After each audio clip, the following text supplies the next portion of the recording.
நீங்கள் டயல் செய்த எண் தற்சமயம் ஸ்விட்ச் ஆஃப் செய்யப்பட்டுள்ளது. கீங் கீங் கீங்.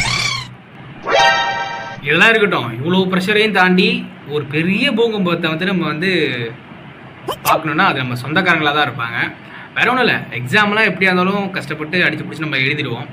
அந்த கடைசி நேரத்தில் ரிசல்ட் வர நேரத்திலலாம் ஃபோன் பண்ணி நம்மளை டார்ச்சர் பண்ணுவாங்க. பாஸா ஃபெயிலா, பாஸா ஃபெயிலான்னு. அது நம்ம மேலே இருக்கிற அக்கறையிலையா இல்லை காண்டிலையான்னு தெரியல. ஸோ எது வந்தாலும் பரவாயில்ல.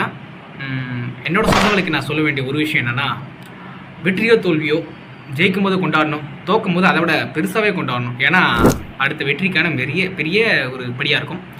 ஓகே, ஃபெயில் ஆனாலும் பார்த்துக்கலாம், பாஸ் ஆனாலும் பார்த்துக்கலாம். எல்லாம் பாசிட்டிவாக இருங்க. யாரும் வந்து பயந்துக்கிட்டு ஃபெயில் ஆகிட்டோமோ அப்படின்லாம் பயப்பட வேண்டாம். இதை விட இன்னொரு விஷயம் என்னென்னா, 100க்கு 99 மார்க் எடுத்துட்டா ஃபெயில் கஷ்டப்படுறது அப்படிலாம் கிடையாது. பாஸோ ஃபெயிலோ பார்த்துக்கலாம். ஓகே.